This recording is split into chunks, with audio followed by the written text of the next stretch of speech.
Bueno, estamos hoy abriendo nuestra Biblia, por favor, en Primera de Corintios, capítulo 2. Fíjense que al estar pensando en la vida que estamos viviendo, que es, hermanos, finita, resulta que en un sentido todos tenemos solo un tiempo y solo un tiempo para aprovechar lo que podemos entregar a otros. Así es que al venir hoy les voy a pedir a ustedes que busquen esta porción de la Escritura y la tengan ahí lista. Pero también vamos a hacer un ejercicio sencillo, y es que una vez ya tengan ahí esa porción, les voy a pedir, hermanos, que miren su reloj o la hora. Por un momentito, por favor, véanla. Y les voy a decir al final por qué les pedí que hicieran ese sencillo ejercicio. Uno ve la hora, pero también uno descubre, hermanos, que hay tantos distractores el día de hoy. Probablemente el ambiente, el calor, el frío, un ruido, al salir tal vez algo nos desconcierta, y eso nos lleva a una reflexión segunda. Les pedí que pusieran atención al ver la hora, pero ¿se dan cuenta cuántas cosas nos sacan de la atención? Cualquier cosita. Y lo curioso es que es muy difícil que una persona pueda pasar todo el día enfocado realmente en lo que debería, porque hay tantas cositas que pasan que al final de cuentas nos terminan distrayendo. Entonces el mensaje de hoy, hermanos, es algo así como que, entendiendo que hay tantas cosas que nos distraen, hoy vamos a retomar otra vez cuál es el foco sobre algo que a Dios le interesa que nosotros entendamos. Y habiendo dicho esto, les quiero decir que el tema de hoy es un tema con el cual tenemos contacto constantemente, y es el tema de la predicación. A veces uno dice qué buen predicador aquel o qué mal predicador aquel, pero en realidad uno no está haciendo la evaluación de acuerdo a lo que dice la Escritura sobre quién es un buen predicador y quién es un mal predicador. Porque es posible que usted esté acostumbrado, por ejemplo, a la distracción y le encanta que el predicador sea ameno y, como dijo Cantinflas, guapo y simpático como yo. Y entonces en esa perspectiva uno dice qué bueno estuvo el mensaje, pero ¿en realidad estuvo bueno? Esta semana falleció alguien a que muchos de ustedes conocieron, don Edgar Contreras.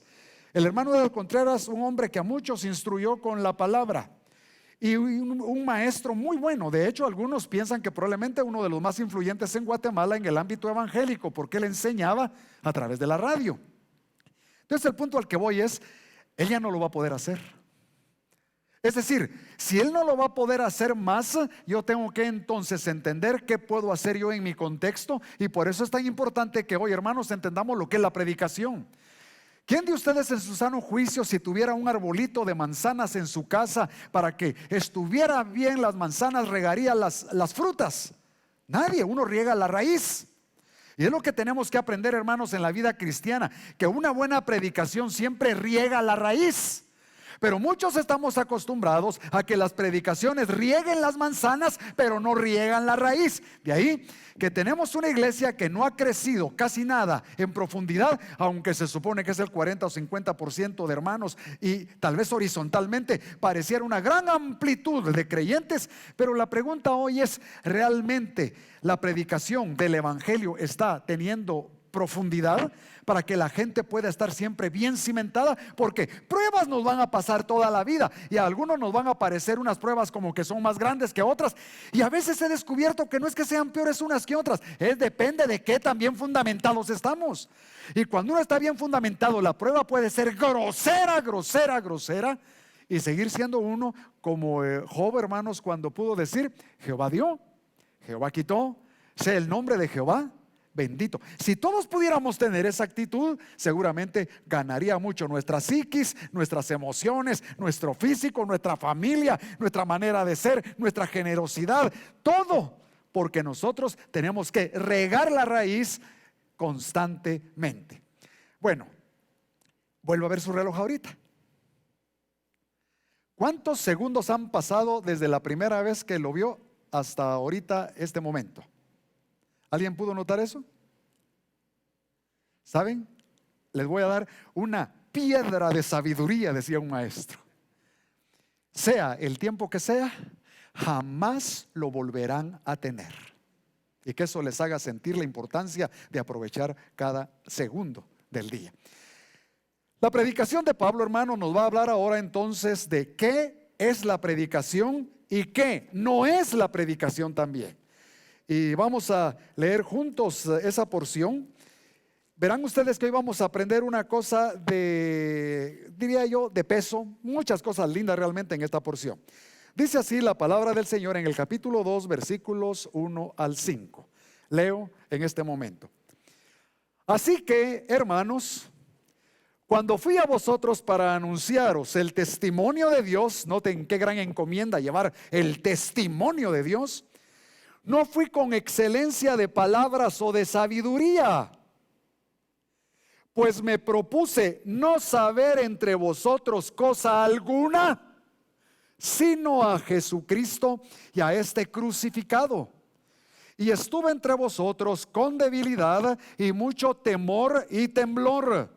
Y ni mi palabra ni mi predicación fue con palabras persuasivas de humana sabiduría, sino con demostración del Espíritu y de poder, para que vuestra fe no esté fundada en la sabiduría de los hombres, sino en qué, hermanos, sino en el poder de Dios.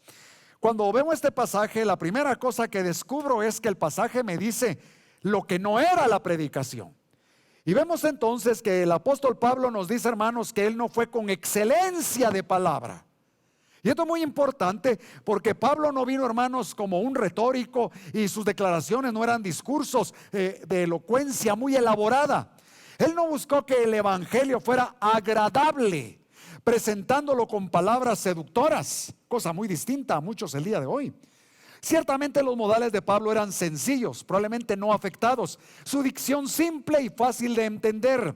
No pretendía llevarlo todo ante él con un torrente de palabras, ni él, un buen predicador, buscaba la fama como orador. ¿Saben cuál era el mero punto? El apóstol tenía un mensaje que transmitir exactamente, y sabía que si usaba muchas palabras se oscurecería el mensaje de Jesucristo. No sé cuántos de ustedes, hermanos, gustan de las buenas pinturas o de las buenas fotografías. A los que tienen un sentido artístico seguramente les encantan las pinturas. Pero hace muchos años, aunque no lo crean, yo estudié algo de pintura. Yo he tenido muchas locuras personales. Estudié dibujo, estudié, hermanos, la perspectiva. Y aunque no soy un experto, sí hay una cosa que aprendí. Recuerdo que se nos decía que cuando uno va a pintar algo, uno tiene que darle proporción a la pintura para que lo que uno quiere que sobresalga, eso debe de sobresalir. Y me vino a la mente una pintura que vino hace mucho, que mandó a hacer el rey Jacobo II de él mismo, donde él sale en medio de varias flores, pero son tantas las flores que ni se nota la cara del individuo. Y es ahí donde uno dice, están más bonitas las flores que el que mandó a pintar el cuadro, ¿verdad? Y a usted le habrá pasado, ¿verdad? Por ejemplo, le han tomado el pelo alguna vez con un meme donde digamos que le toman la foto, ¿verdad?, a un carro lindo, y usted dice, al fin lo tuve, y hay un regalito a la par, así chiquitillo. ¿Y qué se están hablando del regalito? No del carro, ¿verdad? Y entonces aclara, pero no es el carro mi regalo. Ven a la derecha, un paquetito así de chiquito con moña, este es mi regalo. Y así, pues, así sucede, hermano, muchas veces en la predicación, que si uno adorna demasiado o quiere tocar temas muy pertinentes, corre el riesgo de olvidar qué es lo central. Así es que cuando predican a Cristo muchos, a quien menos predican es a Cristo. Ahora, eso le da a usted una pauta para saber cuándo algo es predicación y cuándo no es predicación. Espero que usted vaya agarrando eso conmigo. Otra cosa, la segunda cosa es que dice que no fue la impartición de sabiduría humana. A veces uno quiere compartir muchas cosas, pero no fue la impartición de sabiduría humana. Pablo no vino como filósofo, vino como un heraldo. Tenía ciertos hechos y verdades que proclamar y no filosofar sobre ellos, en todo caso, hasta que fueran aceptados. Porque hasta que fueran aceptados, su verdadera filosofía no podría ser entendida. Déjenme contarles algo que vi ayer que me ilustró perfectamente este punto. Resulta que ustedes saben que hay ahorita una gran lucha, hermanos, con esto del COVID, del SARS-CoV-2, porque hay muchos profesionales que ven el tratamiento desde una perspectiva, el establishment, por ejemplo, pero hay muchos otros que ven totalmente contraria a la forma en la que debería de entenderse y atenderse. El problema es que como no hay un diálogo científico, tenemos que tragarnos todo lo que nos tiren. Y lo que pasó en Argentina fue muy interesante, porque resulta que hay un médico conocedor de virus, experto en genética, tantas cosas, que él por su entrenamiento decide caminar en las calles sin mascarilla. Y va él con otros médicos sin mascarilla. Pero han dado la orden de que todo el mundo tenga mascarilla. Así es que llega un contingente de policías y llegan a donde ellos están para apresarlos. El médico les dice al policía: mire, usted sabe que yo me dedico a la medicina, y si no, pues le cuento y todo el asunto. Y el policía, tal vez sui generis, dice: mire, usted puede saber mucho más que yo, solo que yo tengo una orden y la orden la tengo que cumplir. No, pero tú también debes de pensar, le dice el médico muy cortésmente. Pero aquel le dice: caballero, le dice, mi trabajo no es reflexionar sobre si sí o si no. Yo mi reflexión me la dejo para adentro, pero yo tengo que cumplir esta orden que se me ha dado. Y entonces, en esa perspectiva, hermanos, vuelve ahora aquí el aspecto del apóstol, y lo que él va a explicar es que él no viene para que él mismo filosofe sobre ni siquiera las bondades de X o Y cosa del evangelio, que tiene su lugar, claro. Él viene más bien como un heraldo. Y el heraldo lo que dice es: Jesucristo es nuestra justificación, nuestra sabiduría, nuestra santificación, nuestra redención, que fue lo que vimos hace 8 días en el último verso. Ese heraldo viene y dice: Jesucristo es la sabiduría de Dios manifestada, para que cualquiera que la tenga va a tener todo el entendimiento sobre Dios y sobre la vida, que la palabra va a ir acrecentando y acrecentando. Entonces el apóstol actúa como un heraldo. Es como cuando a usted le dan la consigna de dar un mensaje, su fidelidad va a ser tomada bajo la perspectiva si da el mensaje tal y como lo recibió. Pero si usted le agrega, como por ejemplo yo tenía un amigo, hermanos, que llegaba conmigo y en lugar de darme su mensaje y decir: mira, David, no me gusta que vos hagas tal cosa, él me decía: fíjate que hay algunos cuates ahí diciendo que vos deberías de tomar en cuenta esto o lo otro. Y estaban hablando de vos. Él era el que estaba hablando de mí en mi propia presencia, pero se lo atribuía a otro cuate. Entonces él venía ya filosofando. Un día le digo, cuando me vino a decir: fíjate que un cuate dijo tal cosa, momento, mano. Y este era un viejo creyente, 30 años, 40, estar en el ministerio. Y digo: tranquilo, mira, de hoy en adelante no me traigas ninguna filosofía sobre lo que dijo alguien. Si querés decirme algo, decímelo frontalmente tú, y yo entonces sabré si lo recibo, si lo tomo o si no lo tomo. Y el apóstol Pablo había entendido eso. Así es que el apóstol, hermanos, trajo algo que no fallaría. Él sabía que la sabiduría humana tenía una debilidad, no podía salvar a nadie. Pablo no era enemigo de la sabiduría humana, y yo lo aclaro, ni yo tampoco. Pero lo que tenemos que entender, hermanos, es que la sabiduría humana hay que despreciarla como medio de redención. La sabiduría humana jamás ha salvado a nadie, ni lo va a salvar.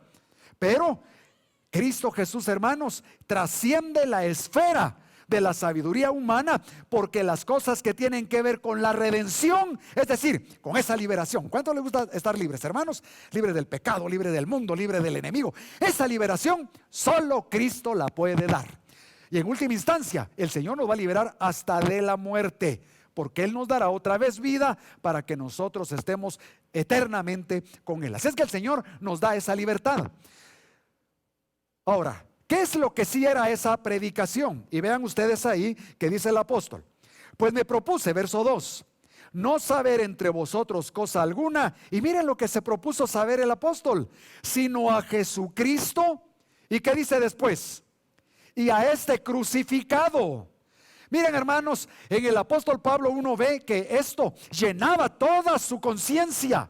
Para él era preeminente predicar a Cristo crucificado. A mí siempre me ha llamado la atención, porque probablemente hoy nosotros esperaríamos que fuera más lógico predicar a Cristo resucitado. Y tiene su sentido, pero no en este caso. Probablemente hoy nosotros vamos a un templo y nos gusta que nos hablen de la familia, tiene su lugar. Tal vez nos gusta que nos hablen de finanzas, tiene su lugar. Nos gusta que nos hablen tal vez de la pandemia, de si me vacuno o no me vacuno, ¿me explico? Tal vez nos interesan muchas cosas que son buenas, pero solamente complementarias, cuando más bien debemos de ir a un lugar para preguntar: hoy se me hizo otra vez pertinente el mensaje en relación a toda la vida aquí en la tierra y más allá de ella. Y deberíamos entonces entender que el apóstol Pablo, hermanos, tenía su conciencia llena con Cristo y Cristo crucificado. Y si los corintios no aceptaban eso, si nosotros no aceptamos eso, no podremos entender más de lo que Dios quiere hacer en nuestra vida. Y les quiero explicar por qué. Resulta, hermanos, que cuando estaba estudiando este tema y meditando en el Señor, me preguntaba por qué el apóstol nos dice que lo que es la predicación es presentar a Cristo crucificado. ¿Por qué? Y es que entonces, hermanos, vino a mí un sencillo ejercicio. Pero no sé si les ha pasado que a veces en un sencillo ejercicio está encerrada una gran bendición. A mí me pasó esta semana. Tal vez por eso que estoy tan contento. Hace unos 3 años ya creo, hermanos, yo iba al gimnasio. Y al parecer, aunque siempre supe que no debía de poner más peso del que aguantaba, en un ejercicio de esos con los que uno se pone peso aquí dentro de las piernas, al parecer le puse un poco más del debido. Y resulta que me terminé lastimando algo en la espalda. Algo me pasó y desde entonces he tenido recurrentemente un dolor. Y paso a predicar y todo, pero el dolor ha estado ahí. He ido, hermanos, a ponerme complejo B. He usado, hermanos, los buenos oficios de un traumatólogo, pero también, hermanos, he ido a ponerme piedrecitas calientes y que me den un masaje, y la Ani me pisotea ahí encima para ver si se me quita. Hemos hecho de todo, pero no ha funcionado. Pero esta semana, entonces, al hacer el análisis, por el poco conocimiento que tengo de anatomía y de fisiología, me puse a pensar que probablemente lo que me estaba pasando era un dolor referido, una contractura que venía desde otro punto, su jalón. Y entonces descubrí, hermanos, unos ejercicios de estiramiento del cuerpo que son solamente apenas unos 18 minutos, pero yo hice 2 tandas, 36 minutos. Y lo interesante, hermanos, es que solo hice esos ejercicios de estiramiento. Y mírenme aquí, como dijo Cantinflas, hermano, completamente sin dolor. Se me quitó absolutamente toda la molestia. Y me intento buscar dónde tenía la contractura, porque era una como chibolita engarrotada aquí. Se fue. No está. Estoy nítido. Ahora la espalda se me ve recta, ya no se me ve así. Y entonces yo tenía, ¿se acuerdan cómo caminaba yo, hermanos? Aquí era por la espalda. Ahora ya ni lo puedo hacer. Ahora, ¿por qué les digo eso?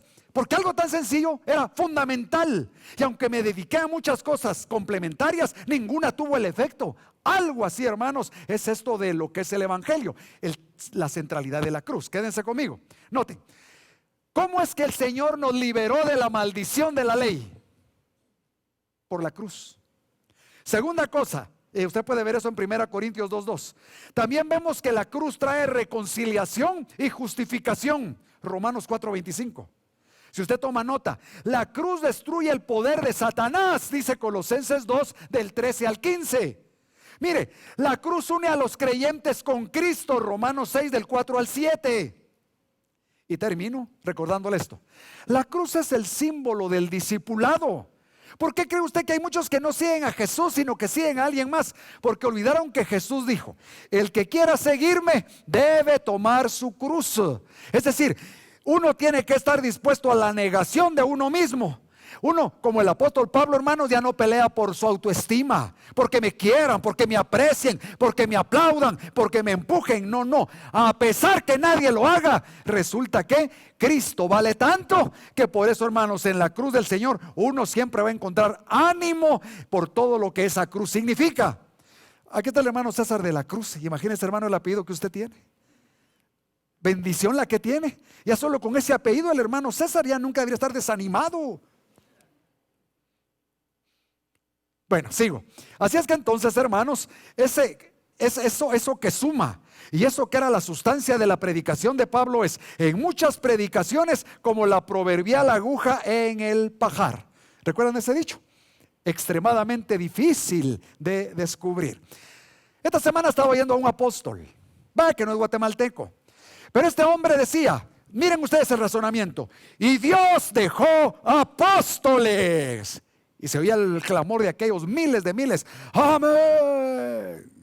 Y entonces él dice: y Dios me dejó aquí para ser el admirable, el consejero, el príncipe de paz para ustedes.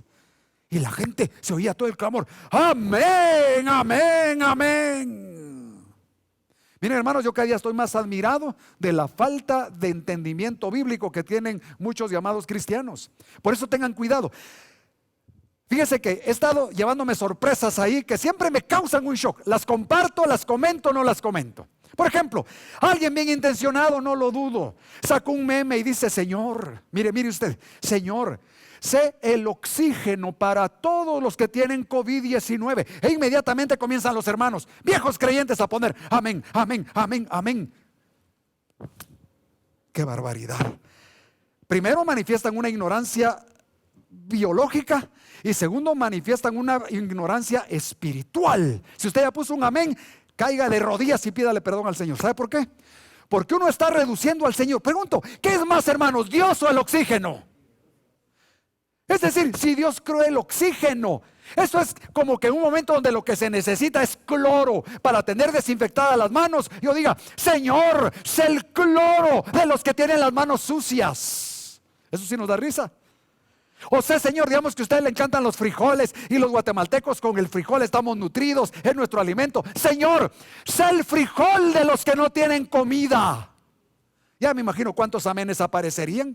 Pero resulta que eso está olvidando que Dios es espíritu. Hermanos, Dios no es un Dios material. Y luego hay una segunda cosa: si la gente no es que no haya oxígeno cuando no pueden respirar, si oxígeno hay, le ponen oxígeno para meterle a presión más porque no le está llegando. Pero el problema no es falta de oxígeno. El problema es que las células están inflamadas y no puede entrar el oxígeno que debería de entrar. Pero de que hay. Bien, hermanos. Ahora, ¿por qué les digo eso? Porque esto tiene que ver con lo que es la predicación. La predicación, hermanos, es justamente el hecho de que tenemos que tener en cuenta a la persona de Cristo. El tema de la profecía, nosotros debemos de considerar el oficio de Cristo como Salvador de los hombres, exhibido como Salvador especialmente en la tragedia de la cruz, cuando fue herido por nuestras rebeliones y molido por nuestras iniquidades. ¿Y sabe qué dice la Biblia? Aquí dice el apóstol, ¿verdad?, que este fue el testimonio de Dios. Mira el verso 1. Dice: no me propuse más que anunciaros el testimonio de Dios. Y el testimonio de Dios, hermanos, es presentar a Cristo y a este crucificado. Y entonces, para terminar en esta reflexión, hermanos, hay una cosa que me impresiona del apóstol Pablo. Claro, en la Biblia uno se impresiona con los grandes hombres de Dios. Pero miren cómo Pablo no la pegaría hoy en muchas iglesias. ¿Sabe por qué? Note el verso que viene.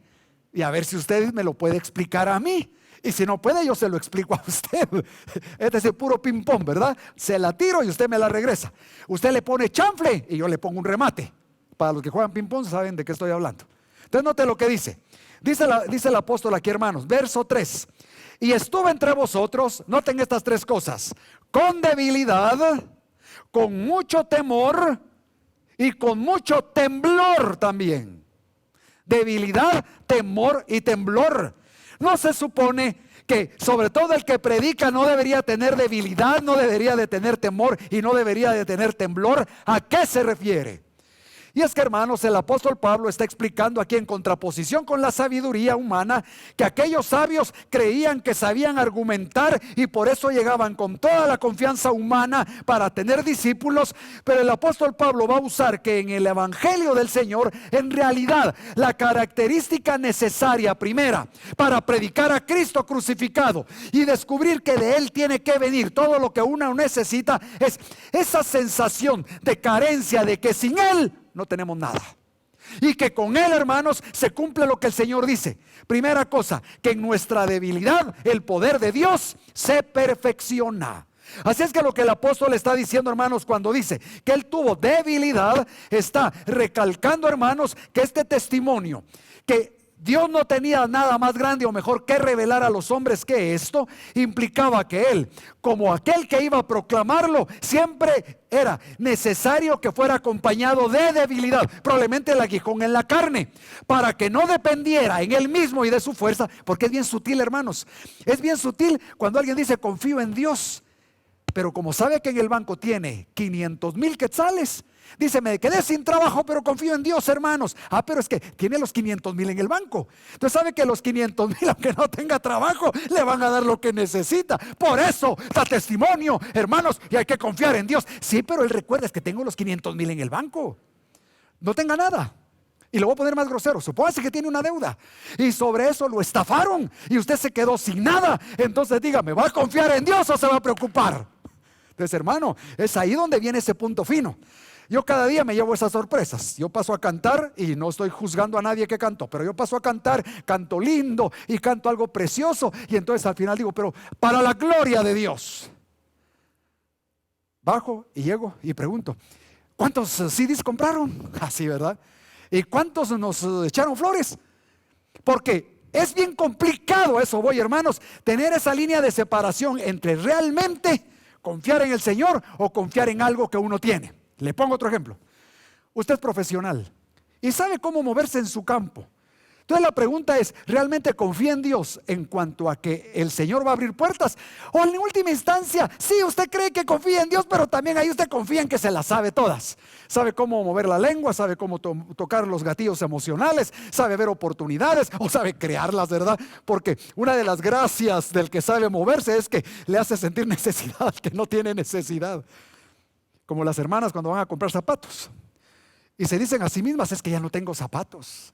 Los hombres no entendemos esas frases, hermanas. Oye, porque uno va a ver ahí el zapatal que hay, hermano. Pero ellas ya no tienen zapatos. Pero eso no es nada. Llegan con la vendedora y la vendedora le comienza a poner los zapatos.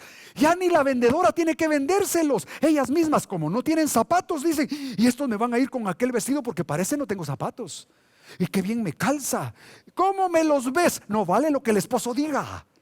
No, es que esa ya solo es una cuestión de cortesía, ¿verdad? ¿Por qué? Porque ella ya se vendió la idea. Entonces, hermanos, nosotros también tenemos que tener cuidado de que nuestra confianza absoluta esté en el Señor. Y Pablo lo muestra. Y él dice, y mucho temor. ¿A qué se refiere? Ojo con esto. Cuando Pablo predicaba, hermanos, había algo que lo movía siempre y era el respeto a Dios de que lo que dijera fuera verdad. De que lo que dijera fuera verdad. Porque resulta, hermanos, que es muy fácil decir, yo les predico y comienzo a hablar y resulta que digo una gran cantidad, no de inexactitudes, de mentiras. Por ejemplo, le voy a poner un caso. Digamos que yo puedo querer animarles y les digo, y mañana va a haber un milagro en tu vida. Perdonen, voy a usar casi que la fraseología de hoy en día. Y va a aparecer la persona idónea y se va a unir justamente tu necesidad con tu bendición. Declárala, reclámala. Mañana es el día de tu milagro. ¿Verdad que gusta, hermanos? ¿O no gusta? Lico, ¿verdad? Delicioso se oye, qué lindo. Y sale uno, qué buen mensaje, ¿verdad? Él me habló el Señor, qué bueno. A mí me llamó la atención, hermanos, cuando el apóstol Pablo en Hechos 20 dice, tengo que ir a predicar, pero el Espíritu Santo me da testimonio de que me esperan tribulaciones, dice, y cárcel. No, a ella no dan ganas, ¿verdad? ¿Sabe que una vez vino un joven y dice, hermano, yo quisiera ser pastor con usted? De veras, le digo, doble refacción en la iglesia, doble pollo, doble pechuga. Sí, le dije, pero a veces hay que ir a la cárcel, a veces hay que ir al hospital. Entonces él me dijo, ¿verdad? No, mejor ya no.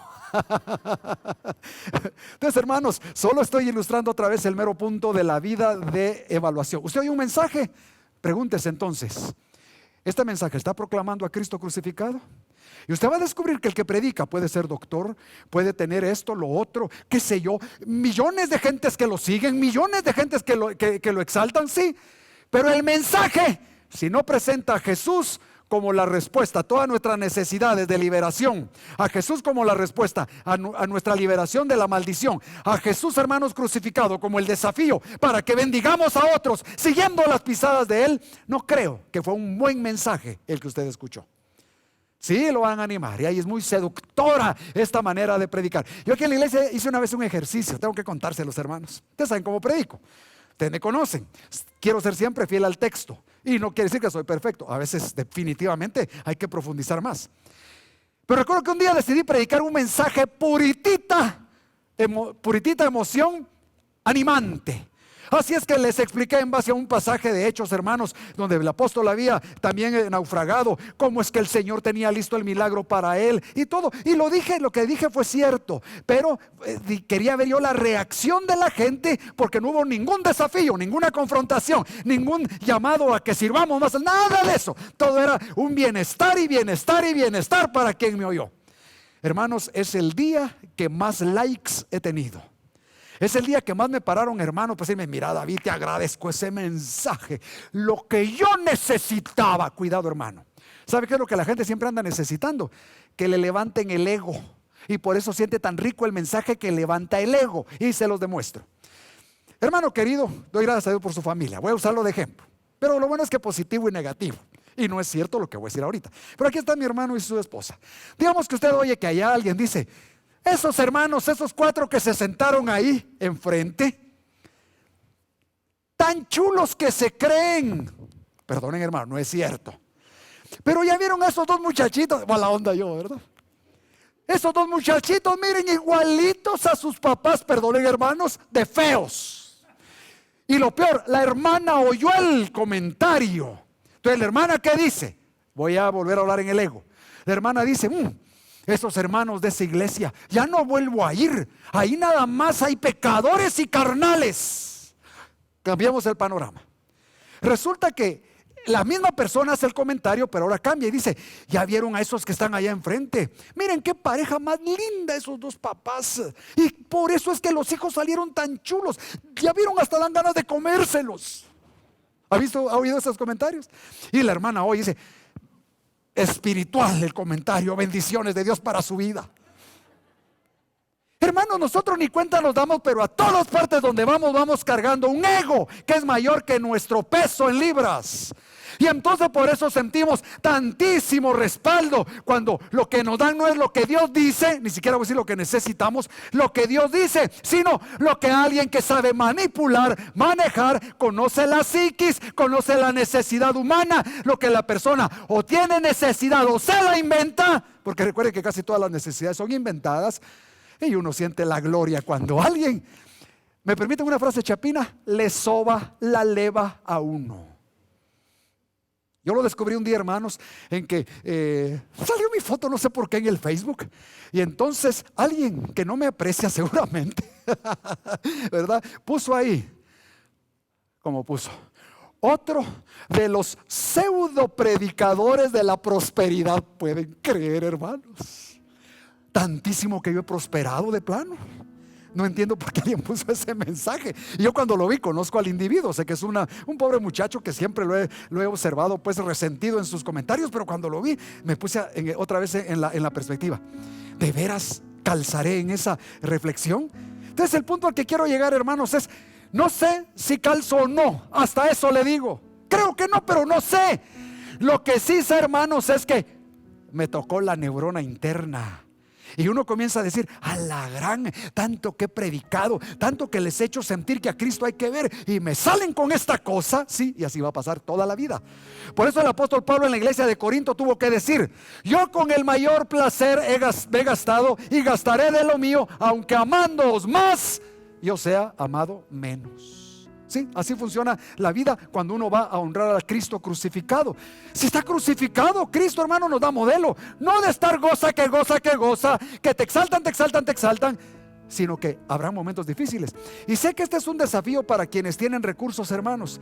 Yo he visto algunos hermanos que tienen plata y resulta que, por ejemplo, ellos sienten un choque. La gente se acerca a ellos solo por la plata, solo para pedir plata, solo para fastidiar y estar viendo qué le sacan de la plata. Tan lindo el hermano fulano. ¿Y por qué? Porque me dio plata. Yo tuve una experiencia. Conocí a una persona multimillonaria, pero resulta, hermanos, que yo decidí nunca pedirle nada ni nada. Es mi estilo, digámoslo así. Aprendí eso hace muchos años. Y un día él me habló y me dice: mira, vos no sos mi amigo, ¿verdad? ¿Por qué? Le digo: porque nunca me has pedido dinero, me dijo. Ya mero que fortalecía yo esa amistad, hermanos. Uno no va a entender nunca. Pero uno sí puede entender algo: que Jesucristo nos redimió en la cruz del Calvario, amén, hermanos. Y que a partir de eso, todito lo demás va a calzar en su respectivo lugar. Amados hermanos, también Pablo predica con mucho temblor. Y creo que esto quiere decir que a veces tuvo que predicar, hermanos, tal vez no con todo el corazón alegre que se esperaba, una foto que parece patética, pero probablemente la mejor condición para el apóstol dadas las circunstancias. Esa condición apostólica no tuvo que ver nada con el éxito apostólico, porque, noten esto, el que es confiado en sí mismo, claro que va a triunfar en el mundo, pero el que confía en sí mismo no va a triunfar en la vida cristiana. Eso tienen que entenderlo y tienen que escribirlo y memorizarlo. Claro, en el mundo usted confía en usted mismo, en usted mismo, y usted llega y dice: este trabajo va a ser mío. Sí, tengan cuidado, pero usted lo arrebata, lo toma. Pero en la iglesia, hermanos, a veces uno tiene que tragarse su orgullo y servir. Termino con un ejemplo. Cuando yo era joven, hermanos, terminé mi carrera de químico farmacéutico, así que estaba entusiasmado para comenzar a trabajar. Y un día vi que apareció una oportunidad de trabajo, ojo, para ser gerente de gerentes en un laboratorio transnacional. Así es que yo, muy humilde, ¿verdad?, fui a pelear por la gerencia. Resulta que yo tenía, al llegar allá, vi todos los requisitos. Me preguntaron si había trabajado con vitaminas, con ciertos aparatos de análisis, sí. Que si yo tenía, sí, todo. Pero no tenía una cosa: la edad. Era muy patojito, tenía 22 años. Vi a los contrincantes que llegaron, si es que puedo hablar de contrincantes. Llegó un señor, hermanos, con sus cadenonas de oro, su reloj Rolex, en un gran Mercedes-Benz. Llegó otro, eran viejos trabajadores en gerencias, ¿me explico? Y entonces yo pensé, ¿verdad?, en mi orgullo, dije: pero yo también vine en mi camionetona, la Veloz Poaquileña, porque venía de Chimaltenango, ¿verdad? Y en el rato yo tenía miren, hermanos, yo me siempre filosofeado, ¿verdad? Entonces decía, mientras vengo en la camioneta, el dueño, que era en aquel tiempo el hermano Colón, yo decía: él no está montado en la camioneta, yo soy el que está montado, y mientras estoy montado, esa camioneta es mía. ¿Por qué? Porque yo la estoy usando. Bueno, entonces en todas esas cosas, hermanos, resulta que llego y le gustó mucho, se supone, me dijo la gerente de personal: mire, lo admiro, me ha encantado la forma en la que usted ha venido, pero este requisito no lo puedo evadir. Si usted lo tuviera, a usted le daría el trabajo. Entonces otra vez volví al punto que hoy quiero recalcar. Hermanos, en el mundo sí que puede triunfar la confianza en uno mismo. Sí, porque el mundo ve de otra manera las cosas. Pero déjeme decirle que en la vida cristiana es necesario que Él crezca y que usted, ¿qué, hermano? Más diga la palabra, mengüe. Y noten que la palabra es activa, no es menguó. No, que mengüe, que constantemente siga menguando. Y que dentro de 20 años, cuando alguien le vuelva a ver, en lugar de decirle: pero qué viejo está, hermano, pero qué gordo, pero qué esto y pero qué lo otro, después de verlo solo un ratito, piensa en el fuero interno de esta persona: a la vida, qué humildad la que le veo a este hermano. Sé que ahora tiene tanto dinero y me ha recibido con los brazos abiertos de una manera tan especial. Pues que el Señor le permita a usted, hermano, ver a la luz de lo que Pablo enseña, lo que es la predicación y lo que no es la predicación. Hermanos, nos hemos pasado 5 minutos y eso es pecado el día de hoy. No, hay una cosa que yo voy a hacer antes de que nos vayamos. Todos los que quieran, hermanos, que en este último tiempecito hagamos una oración por ustedes. Creo que la cosa que más está atacando al creyente hoy, hermanos, es el miedo. Y todos los medios, de veras, yo ayer me dediqué a ver 1 hora, hermanos, un medio guatemalteco, lo digo con claridad, no digo cuál, pero sí un medio. La hora fue para machacar el miedo, totalmente miedo tras miedo tras miedo.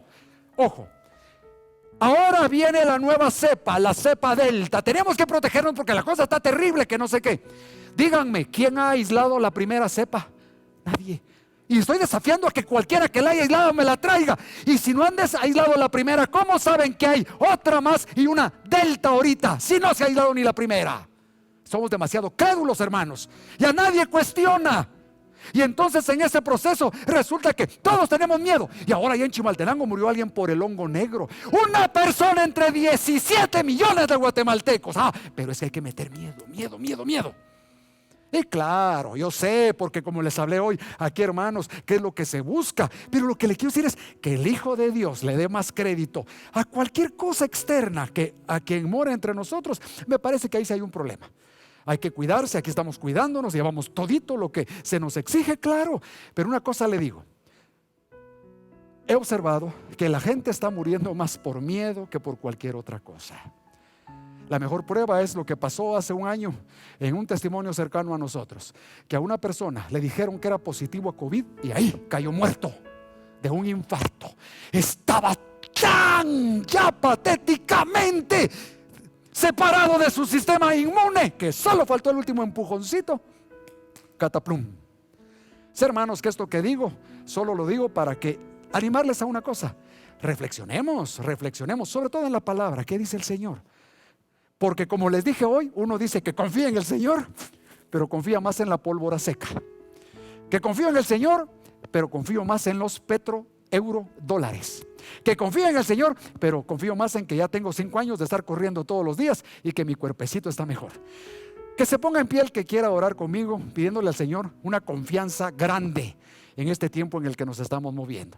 O si fuera una confianza pequeña, pero en el Señor. Miren ustedes, en Cristo, ahí está el todo del hombre. Y después de esta oración estaremos despedidos. ¿Quiere ponerse en pie? Si usted tiene una petición, Dios la conoce, este es buen momento para que usted la ponga delante del trono de la gracia. Oremos entonces. Gracias, Señor. Hoy nos has puesto otra vez en perspectiva. Jesús está con nosotros. Él venció la muerte, Él venció el pecado, Él venció a Satanás, Él venció la enfermedad. Vemos que dice el libro de Hebreos que Cristo Jesús nos quitó el miedo a la muerte. Y algunos estamos regresando a Egipto en sentido figurado, Señor, porque estamos regresando a la esclavitud de tener más miedo que aquel que proclama confiar en ti debe de tener. No dudamos, Señor, que necesitamos de tu auxilio, de tu ayuda. Haznos como aquel David, que cuando vio al enemigo tan grande que era Goliat, recordó que con él, con David, estaba Jehová.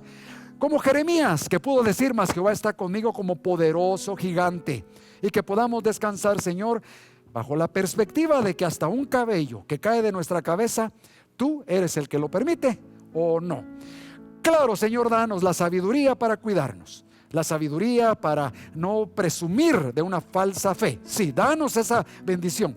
Pero cuando las circunstancias, Señor, estén totalmente fuera de nuestro control, que descansemos en ti. Gracias, muchas gracias, porque sabemos que tú nos proveerás, que tú nos ayudarás, que tú nos guardas y que en última instancia a los que te aman todas las cosas ayudan a bien. Gracias, Padre. Ayúdanos a ver a Cristo crucificado, en el nombre de quien oramos. Amén, amén. Bueno, hermanos, bendiciones de Dios para sus vidas. Recordamos seguirnos durante la semana en las redes sociales de Facebook, Twitter, Instagram y YouTube. Búsquenos como Su Presencia Ministerios. Gracias por habernos acompañado y será hasta la próxima semana en otro devocional en línea.